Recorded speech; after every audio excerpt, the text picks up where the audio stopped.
ओम नमो भगवते वासुदेवाय नमः। परम पिता परमेश्वर भगवान श्री हरि विष्णु और जगत जननी माता लक्ष्मी के चरणों में बारंबार प्रणाम करते हुए आप सभी प्रिय श्रोताओं का आपके अपने पावन डिजिटल मंच आपके अपने प्यारे चैनल भक्ति सागर में मैं हृदय की गहराइयों से हार्दिक स्वागत और अभिनंदन करती हूँ। सनातन धर्म की इस अविरल ज्ञान गंगा में आज मैं आप सभी श्रद्धालु भक्तों के समक्ष ज्येष्ठ मास के परम पावन महात्म्य का परम मंगलकारी अध्याय 16वां प्रस्तुत करने जा रही हूँ। इस अध्याय के अंतर्गत आज हम सब श्रवण करेंगे संपूर्ण जगत को पवित्र करने वाली पतित पावनी माँ गंगा के पृथ्वी पर अवतरण की परम दिव्या और अलौकिक कथा। यदि आपको हमारी यह धार्मिक प्रस्तुति, यह कथा और हमारा यह छोटा सा प्रयास पसंद आए तो इस वीडियो को हृदय से एक लाइक अवश्य कीजिएगा। इसे अपने मित्रों और सगे संबंधियों के साथ अधिक से अधिक शेयर कीजिएगा। यदि आप हमारे चैनल पर आज पहली बार आए हैं या नए आए हैं तो धर्म और अध्यात्म से जुड़े रहने के लिए चैनल को सब्सक्राइब करना बिल्कुल ना भूलें और साथ ही बेल आइकॉन घंटी के निशान को भी दबा दें, जिससे हमारे आने वाली सभी नए मंगलकारी वीडियो की नोटिफिकेशन आपको सबसे पहले और जल्द से जल्द मिल सके। तो आइए पूरे भक्ति भाव में डूबकर शुरू करते हैं ज्येष्ठ मास महात्म्य का अध्याय 16वां। कपिल मुनि और राजा सगर की कथा। इस परम पावन अध्याय में संपूर्ण गंगा अवतरण की परम पावन कथा का अत्यंत सुंदर और विस्तृत वर्णन किया गया है। कथा के अनुसार सूत जी महाराज कहते हैं कि हे परम आदरणीय ऋषियों, एक समय की बात है जब साक्षात नारायण के अंश भगवान कपिल मुनि के आश्रम में राजा सगर और अन्य ऋषिगण उपस्थित हुए। तब परम ज्ञानी कपिल मुनि ने राजा सागर और वहां आए हुए समस्त ऋषिगणों की मंडली से अत्यंत कौतूहल पूर्वक से पूछा कि हे श्रेष्ठ जनों, आप सब कौन हैं? आप लोग कहाँ से आए हैं तथा इस घने वन में मेरे इस शांत आश्रम में आपके आगमन का मुख्य कारण क्या है? कृपया कर मुझे विस्तार से बताइए। कपिल मुनि के ऐसे सौम्य वचन सुनकर वह समस्त ऋषिगण हाथ जोड़कर अंतत विनम्र भाव से कहने लगे कि हे साक्षात नारायण स्वरूप भगवान, यह जो आपके सम्मुख भूतल पर अंतत दीनहीन अवस्था में गिरे हुए है, यह कोई साधारण पुरुष नहीं अपितु परम धर्मात्मा प्रजापालक राजा सगर है। इस समय यह तीव्र शोक, दारुण दुख और घोर मानसिक संताप से पूरी तरह व्याप्त होकर व्याकुल मन से आपके चरणों की शरण में आकर गिरे है। हे प्रभु, इस प्रतापी राजा के इस असीम दुख और कष्ट का जो मूल कारण है उसे आप कृपा पूर्वक श्रवण कीजिए। जब भी आप त्रिकालदर्शी हैं, अखिल ब्राह्मण के ज्ञाता हैं, आपसे संसार का कोई भी सत्य छुपा नहीं है, फिर भी हमारी प्रार्थना पर इस कथा को सुनिए। ऋषिगण आगे कहने लगे कि हे प्रभु, इन परम प्रतापी राजा सगर ने अपने 60,000 अत्यंत बलवान पुत्रों से युक्त होकर पृथ्वी पर अपनी कीर्ति स्थापित करने के लिए एक विशाल अश्वमेध यज्ञ का आरंभ किया था। राजा सगर इतने पराक्रमी थे कि उन्होंने संग्राम में देवराज इंद्र को भी परास्त कर दिया था। जब राजा सागर का वह महान यज्ञ शास्त्रोक्त विधि से प्रारंभ हुआ, तब उस यज्ञ के मुख्य अश्व को 60,000 पुत्रों और एक बहुत ही बड़ी चतुर्गणी सेना की सुरक्षा के साथ संपूर्ण जगती तल अर्थात पृथ्वी मंडल पर स्वच्छंद विचरने के लिए छोड़ दिया गया। वह यज्ञ का घोड़ा समस्त दिशाओं में घूम रहा था कि तभी अचानक चलते चलते वह अकस्मात ही कहीं अदृश्य हो गया, गायब हो गया। उसके इस प्रकार अचानक लुप्त हो जाने पर संपूर्ण लोक में भारी खलबली मच गई। राजा के पुत्रों ने अंतत व्याकुल होकर उसकी खोज आरंभ की। उन्होंने समस्त पृथ्वी तल के एक एक कोने को, पर्वतों को, वनों को और वनों के गुप्त भागों को छान मारा, परंतु उन्हें वह अश्व कहीं नहीं मिला। उसके पश्चात वह घोड़े के पथ चिन्हों का पीछा करते हुए पृथ्वी को खोदकर बीवर पताल लोक के मार्ग से संलग्न अत्यंत दुर्गम राह में प्रवेश कर गए और खोजते हुए आपके इस शांत आश्रम तक पहुंच गए। ऋषिगणों की इन गुप्त और रहस्यमय बातों को सुनकर परम तेजस्वी कपिल ऋषि ने अपने नेत्र बंद कर लिए और समाधिस्थ हो गए। उन्होंने अपनी दिव्य समाधि के द्वारा भूत, भविष्य और वर्तमान के सब समाचारों को जान लिया। समाधि से जागने के बाद कपिल ऋषि अंतत गंभीर वाणी में बोले कि हे ऋषियों सुनो, इस कुकर्म को अंतत गुप्त रूप से करने वाला कोई और नहीं बल्कि संज्ञा देवराज इंद्र ही है। वह ईर्ष्या और व्यय के वश में होकर जग के उस पवित्र घोड़े को चुराकर ले आया और मेरे ध्यान में मगन होने का लाभ उठाकर उसने उस घोड़े को चुपके से मेरे ही आश्रम में लाकर बांध दिया। उसके बाद वह संज्ञा अपने देवलोक को वापस चला गया। जब राजा सागर के वह 60,000 उदंड पुत्र, राज्य के मंत्री और अश्व के रक्षक जहां पहुंचे तो उन्होंने मेरे आश्रम में बंधे घोड़े को देख लिया। वह अंतत अज्ञानी और क्रोधी थे, इसीलिए उन्होंने मुझ निरपराध तपस्वी को ही चोर समझ लिया। वह मर्यादा भूल गए और मुझे अपशब्द कहते हुए बांधने लगे और मारने पीटने के लिए दौड़े। तदंतर उनके इस दुर्व्यवहार के कारण मेरे नेत्र खुल गए और मेरे नेत्रों से उत्पन्न हुई अत्यंत भयंकर क्रोध अग्नि की ज्वाला में वह समस्त सागर पुत्र आदि जलकर क्षण भर में भस्म हो गए। हे ऋषियों, मैंने जानबूझकर क्रोध में उन्हें भस्म नहीं किया, अपितु उनके अपने ही कर्मों और संतों के अपमान के उपरांत सुब्रूप मेरी तपस्या के तेज ने उन्हें नष्ट कर दिया। ऋषि श्रेष्ठ कपिल मुनि ने जब इस प्रकार कहा तो उनके हृदय में दया का सागर उमड़ आया। उन्होंने अंतत दुख प्रकट करते हुए विलाप किया कि उनके आश्रम में इतने जीवों का नाश हुआ। उन्होंने संज्ञा अपने कोमल हाथों से राजा सगर को भूमि से ऊपर उठाया, अंतत स्नेह से उनके मुख कमल पर जमा धूल को पोंछा और संतावना देते हुए अंत्यत मधुर वचनों से बोले, हे राजन, अब तुम शोक का परित्याग करो। तुम्हारे यह दुखी और संतापित मन मेरे इस वरदान से पूर्ण होगा। मेरे प्रताप और आशीर्वाद से तुमको भविष्य में अवश्य ही महेंद्र पद अर्थात इंद्र का पद प्राप्त होगा। और सुनो राजन, देवराज इंद्र ने जो यह दुष्टता पूर्ण कार्य किया है उसके इस पाप कर्म और दुष्ट बुद्धि के कारण उसे दंड भुगतना पड़ेगा। भविष्य में अहिल्या के प्रति उसकी कामुक बुद्धि जागृत होगी और वह मर्यादा भंग करेगा, जिसके कारण गौतम ऋषि के घोर श्राप से वह बगजोनी के अनेक चिन्हों से युक्त होकर अंतत चिंतित और लज्जित होगा। इस प्रकार दुखी राजा सगर को परम कल्याणकारी वरदान देकर और पापी इंद्र को श्राप देकर कपिल मुनि ने राजा सगर से पुण्य कहा कि हे राजन, तुम धीरज धरो, तुमको शीघ्र ही एक अत्यंत प्रिय और धर्मात्मा पुत्र की प्राप्ति होगी। आगे चलकर उससे असमंजस नाम का एक श्रेष्ठ पुत्र होगा और फिर उसी कुल की परंपरा में आगे चलकर एक अत्यंत महापराक्रमी, महान शूरवीर और परम सत्यवादी पुत्र उत्पन्न होगा जो संसार में भागीरथ के नाम से विख्यात होगा। वह बालक सूर्य कुल का अनुपम भूषण होगा। वह शास्त्र और अस्त्र शस्त्र की विद्याओं में परम कुशल, परम नीतिमान, सत्यवादी और अत्यंत पवित्र आचरण वाला होगा। वह बालक बड़ा होकर अपनी भुजाओं के बल पर समस्त पृथ्वी को जीत लेगा और एक ऐसा अति दुष्कर कार्य करेगा जो आज तक कोई नहीं कर पाया। वह अपनी कठोर तपस्या के प्रभाव से देव नदी माँ गंगा जी को स्वर्ग लोक से केवल अपने पितरों के उद्धार के लिए इस पृथ्वी पर ले आएगा। जब उस स्वर्ग से उत्तरी गंगा जी के दिव्य जल की एक बूंद का स्पर्श तुम्हारे उन भस्म हुए पुत्रों की राख से होगा तो वह सब पाप रहित होकर दिव्य देहधारी देवताओं जैसा सुंदर शरीर धारण करने वाले हो जाएंगे और तुम्हारे साथ साक्षात भगवान श्री हरि विष्णु के परम पावन बैकुंठ लोक को प्रस्थान करेंगे। इस भूतल पर राजा भागीरथ के द्वारा अत्यंत कष्ट से लाई जाने के कारण श्री गंगा जी का एक पावन नाम भागीरथी भी होगा और वह इसी नाम से तीनों लोकों में प्रसिद्ध होगी।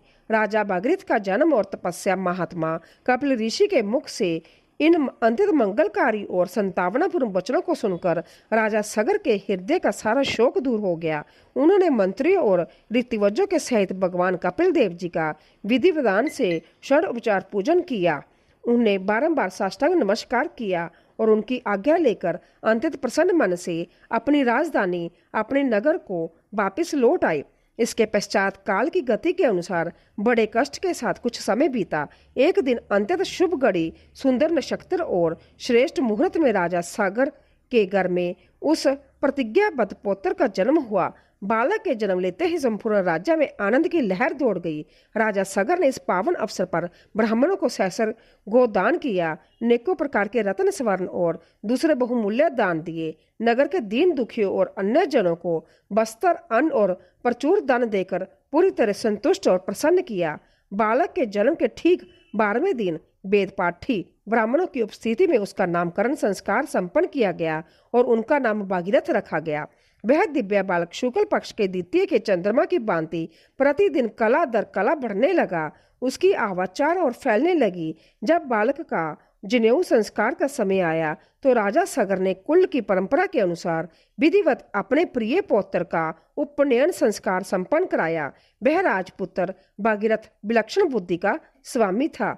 वह अभी अपनी आयु के 16 वर्ष पूरे भी नहीं कर पाया था कि उससे पूर्व ही वह हाथी की सवारी, घोड़े की कला, रथ संचालन, धनुर्विद्या आदि समस्त 64 विद्याओं और कलाओं का पूर्ण ज्ञाता हो गया। राजा सगर और उनके मंत्रियों ने जब भागीरथ को समस्त दिव्य गुणों से परिपूर्ण, प्रजा का प्रिय, राज्य का बारी दायित्व को वहन करने में पूरी तरह समर्थ और महान तेजस्वी जाना तो मंत्रियों के साथ विचार विमर्श करके भागीरथ का राज्याभिषेक कर दिया। अपने पिता महाराजा सगर का राज्य और आशीर्वाद पाकर राजा भागीरथ समस्त भूमंडल की प्रजा का अपने पुत्रों की भांति अंतत वात्सल्य और धर्मपूर्वक पालन करने लगा। स्कंद जी आगे कहती है कि हे श्रेष्ठ विप्रो, उसके पश्चात राजा भागीरथ ने कई वर्षों तक निष्कंटक और न्यायपूर्ण राज्य किया, परंतु एक दिन जब उन्होंने अपने पूर्वजों अर्थात सगर के 60,000 पुत्रों की असमय मृत्यु और पाताल लोक में उनकी बिना सदगति के पड़ी भस्म राख का पूरा समाचार सुना तो उनका हृदय अंतत विदीर्ण हो गया। वह इस नश्वर संसार और राजपाट के सुखों से पूरी तरह उदासीन हो गए। उनके मन में केवल अपने पितरों के उद्धार की व्याकुलता जाग उठी। उन्होंने तुरंत ही अपने समस्त ऐश्वर्यशाली राज्य, राजकोष और प्रजा की जिम्मेदारी को पुण्य अपने वृद्ध पितामह राजा सगर के चरणों में समर्पित कर दिया और उनसे विनम्रतापूर्वक आज्ञा लेकर घोर तपस्या करने के निमित्त तपोवन की ओर प्रस्थान कर गए। राजा भागीरथ ने देवों के देव महादेव भगवान श्री शिव जी को प्रसन्न करने के लिए अन्न जल का पूरी तरह त्याग कर दिया। वह निराहार रहकर अपने चंचल चित्त को एकाग्र कर भगवान शिव की परम प्रिय पंचाक्षरी विद्या अर्थात ओम नमः शिवाय महामंत्र का निरंतर अखंड जाप करने लगे। तपस्या की पराकाष्ठा देखी कि वह दिन और रात बिना थके बिना रुके केवल एक पैर पर खड़े रहे। कुछ समय बाद उन्होंने जल का आहार भी छोड़ दिया और केवल मात्र बाजू का भक्षण करके बाजू पीकर अंतत दारुण तप करने लगे। इस प्रकार घोर और अलौकिक तपस्या करते हुए जब राजा भागीरथ को बहुत लंबे समय बीत गया तब उनके तप के तेज से तीनों लोग कांपने लगे। अंत अपने परम भक्त को मनोवांछित वरदान देने के लिए साक्षात भगवान श्री शिव जी महाराज अंतत प्रसन्न होकर वहां प्रकट हुए। राजा भागीरथ ने जैसे ही अपने सम्मुख कर्पूर के समान श्वेत वर्ण वाले जटाजूटधारी भगवान शिव को देखा, उन्होंने भूमि पर गिरकर साष्टांग प्रणाम किया और अंतत गदगद कंठ से उच्च स्वर में मधुर स्तुति वचनों का उच्चारण किया। भागीरथ द्वारा शिव स्तुति और शिव जी का उपदेश। राजा भागीरथ हाथ जोड़कर कहने लगे, हे आदि और अंत से रहित सर्व कल्याणकारी प्रभु शिव शंभु, आपको मेरा बारंबार नमस्कार है। आपको मेरा बारंबार नमस्कार है। हे चर्चा जगत को परम सुख प्रदान करने वाले, हे शरणागत वत्सल, हे जगन्नाथ, आपको नमस्कार है। हे सृष्टि के आदिकरण, विश्व के सृजनहार रजोगुण रूप को धारण करने वाले ब्रह्मा स्वरूप शिव, आपको सादर नमस्कार है। हे संसार का पोषण करने वाले सत्व गुण स्वरूप विष्णु रूपधारी सदाशिव, आपको नमस्कार है। हे सबके दुखों को हरने वाले, कर्मों के यथार्थ फलदाता, भक्तों को अटूट भक्ति और अंत में परम मुक्ति प्रदान करने वाले, मन कर्म वचन से परे साक्षात ब्रह्मीभूत स्वरूप, आपको बारंबार नमस्कार है। अपनी श्वास और बाजू को शरीर के भीतर रोककर इंद्रियों को वश में करके ध्यान की गहरी शैली में लीन रहने वाले परम जोगी लोग अपने हृदय आकाश में जिस परम प्रकाश में निधि स्वरूप शंभु का साक्षात दर्शन करते हैं, उन परम पावन सदाशिव के चरणों में मेरा सर्वस्व समर्पित है। उन्हें मेरा सदा नमस्कार है। राजा भागीरथ के द्वारा की गई इस अंतत शुद्ध भावपूर्ण और निश्चल स्तुति से भगवान आशुतोष महादेव अंतत प्रसन्न हो गए। वह मंद मंद मुस्कुराते हुए बोले कि हे राजन भागीरथ, हम तुम्हारी इस कठिन तपस्या और निश्चल स्तुति से अंतत संतुष्ट और प्रसन्न हैं। तुम्हारे मन में जो भी अभिलाषा हो, तुम निसंकोच होकर हमसे मनचाह वर मांगो। भगवान शिव के ऐसे दयालु वचन सुनकर राजा भागीरथ अत्यंत विनीत भाव से हाथ जोड़कर बोले कि हे त्रिपुरारी, हे महादेव, यदि आप सचमुच मुझ दीन पर प्रसन्न है तो सर्वप्रथम मुझे अपने चरणों की अचल और दृढ़ भक्ति प्रदान करे, जिससे मेरा मन कभी धर्म से विमुख ना हो। और दूसरा वरदान ये दीजिए प्रभु कि मेरे पूर्वज पितरों के पापों की मुक्ति और उनकी आत्मा की परम विशुद्धि के लिए समस्त सिद्धियों को देने वाले स्वर्ग की पवित्र नदी श्री गंगा जी को आप इस पृथ्वी लोक पर ले आइए। राजा भागीरथ की यह प्रार्थना सुनकर भगवान शिव अत्यंत गंभीर हो गए और कहने लगे कि हे प्रतापी राजन, सुनो, वह परम पावन गंगा इस समय स्वर्ग लोक में देवताओं के पास वास करती है। गंगा जी का वेग इतना तीव्र और प्रचंड है कि उन्हें सीधे स्वर्ग से जहां भूतल पर लाने की समर्थ्या मुझ अकेले में नहीं है, क्योंकि उनका वेग पृथ्वी सहन नहीं कर पाएगी। इसीलिए हे राजन, तुम उन साक्षात परम पुरुष त्रिलोक द्वारा बंदिन भगवान श्री विष्णु जी की आराधना करो। तुम कोई ऐसा उपाय करो जिससे जगत के पालनहार भगवान श्री हरि विष्णु तुम पर प्रसन्न हो जाए। यदि वे प्रसन्न हो गए तो वे संभव चलकर तुम्हारे पास आएंगे और तुम्हारी इच्छा पूर्ण करेंगे। हे राजन, विष्णु भगवान को शीघ्र प्रसन्न करने का एक अत्यंत गोपनीय और परम गुप्त व्रत है, जिसे मैं आज तुम्हें बताता हूँ। प्राचीन काल में सर्वप्रथम सूर्य के पुत्र ने इसी गोपनीय व्रत के द्वारा भगवान विष्णु की स्तुति और नमस्कार कर उन्हें प्रसन्न किया था। तब प्रसन्न होकर संभव श्री हरि ने इस व्रत की महिमा और इसकी पूरी विधि उन्हें समझाई थी। बहुत समय तक भगवान विष्णु ने इस महाव्रत को अत्यंत गुप्त रखा था, परंतु तुम्हारी भक्ति देखकर आज वह व्रत मैं तुम्हें बताता हूँ। तुम पूरी विधि विधान से इस व्रत को अनुष्ठान करो। भगवान शिव ने व्रत की विधि बताते हुए कहा, हे राजन, जो परम मास इस समय चल रहा है, इसी पावन ज्येष्ठ मास में प्रतिदिन प्रातःकाल सूर्य उदय से पूर्व उठकर नदी या सरोवर में विधि पूर्वक स्नान करे। तत्पश्चात साक्षात भगवान श्री त्रिविक्रम विष्णु जी के वामन स्वरूप का धूप दीप गंध और पुष्पों से उत्तम पूजन करो। दिन के समय पंचाग्नि का सेवन करो। वेद पाठी ब्राह्मणों को आदर सहित दही और चावल का उत्तम दान करो तथा इस तपती गर्मी में तिरछित जीवों के लिए श्रेष्ठ एवं शीतल जल का दान आदि प्याऊ आदि करो। इस प्रकार श्रद्धापूर्वक पूरे एक मास तक इस ज्येष्ठ व्रत का पालन करने से भगवान श्री हरि अवश्य ही प्रसन्न होंगे और समस्त पापों का समूल नाश करने वाली उस देव नदी स्वर्ग बहनी गंगा को तुम्हारे कल्याण के लिए अवश्य भेजेंगे। भगवान विष्णु की आराधना और गंगा अवतरण। देवों को देव महादेव श्री शिव जी के इन कल्याणकारी वचनों के श्रद्धार्य करके राजा भागीरथ ने तपोदान में शिव जी द्वारा बताए गए उस कठिन ज्येष्ठ मास व्रत का अत्यंत निष्ठा और कठोर नियमों के साथ अनुष्ठान आरंभ किया। इस महान व्रत के प्रभाव और अनुष्ठान मात्र से भक्तों के कष्टों को हरने वाले साक्षात भगवान श्री हरि विष्णु प्रसन्न हो गए और राजा भागीरथ के सम्मुख प्रकट हो गए। राजा भागीरथ ने अत्यंत आनंदित होकर भगवान विष्णु की दिव्य स्तुति की, उन्हें साष्टांग दंडवत प्रणाम किया और अत्यंत करुण भाव से अपने पितरों के उद्धार के लिए परम पावनी गंगा जी को पृथ्वी पर भेजने की याचना की। राजा भागीरथ की करुण पुकार सुनकर भगवान श्री लक्ष्मी नारायण मुस्कुराए और मधुर वाणी में बोले कि हे भद्र भागीरथ, धीरज धरो, तुम मेरे साथ इस समय स्वर्ग की पावन नदी मंदाकिनी के पवित्र तट पर बाग पर चलो।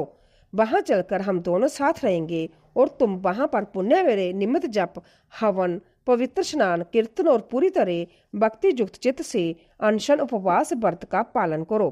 तुम्हें पूरे 1 वर्ष तक इस कठिन व्रत को निरंतर करते रहना होगा। इसके पश्चात वह गंगा तुम्हारी भक्ति के वश में होकर संभव तुम्हारे साथ इस पृथ्वी लोक पर चलने के लिए विवश हो जाएगी। भगवान श्री विष्णु के वचनों को अकट्य प्रणाम मानकर राजा भागीरथ भगवान विष्णु के साथ ही आकाश मार्ग से मंदाकिनी स्वर्ग गंगा के अत्यंत सुंदर और रमणीय तट पर पहुंच गए। वहां स्थित होकर उन्होंने श्री हरि के कहे अनुसार अत्यंत कठिन व्रत और नियमों का परम भक्ति भाव से अनुष्ठान आरंभ किया। राजा भागीरथ के 1 वर्ष की अखंड और निश्चल तपस्या के प्रभाव से साक्षात साध्वी माँ गंगा जी का हृदय पिघल गया।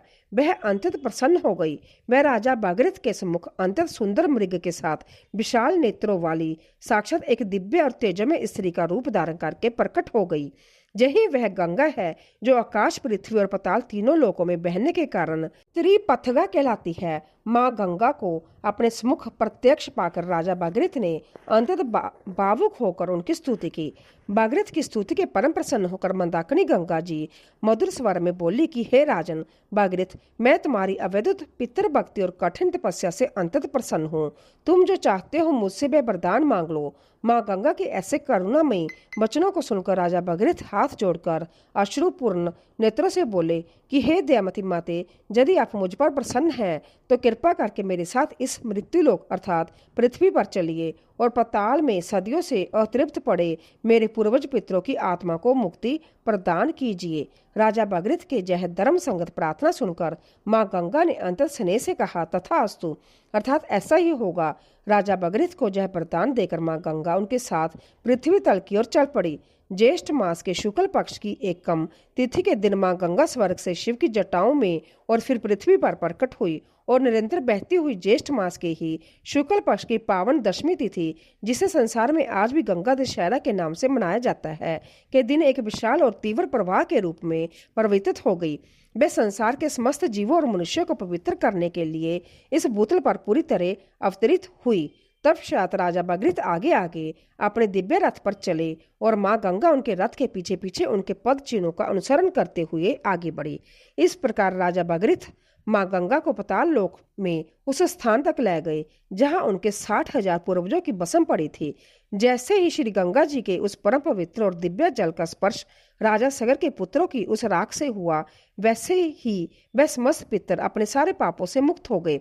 वह तुरंत ही परम सुंदर प्रकाशमान दिव्य देहधारी होकर विमानों में बैठकर राजा भागीरथ को आशीर्वाद देते हुए साक्षात भगवान श्री हरि विष्णु के परम धाम वैकुंठ लोक को चले गए। अध्याय महात्म्य और समापन। इति श्री ज्येष्ठ महात्म्य गंगा अवतरण नाम षोडश 16वां अध्याय समाप्त। बोल पतित पावनी माँ गंगा की जय। बोले लक्ष्मी नारायण भगवान की जय। बोलो भक्त वत्सल भगवान शिव शंकर की जय। ओम नमो भगवते वासुदेवाय नमः। प्रिय श्रोताओं, मैं ईश्वर से यही प्रार्थना करती हूँ कि भगवान श्री हरि विष्णु, माता लक्ष्मी और माँ गंगा की असीम कृपा और आशीर्वाद आप पर, आपके परिवार पर और आपके बच्चों पर सदा सर्वदा इसी प्रकार बना रहे।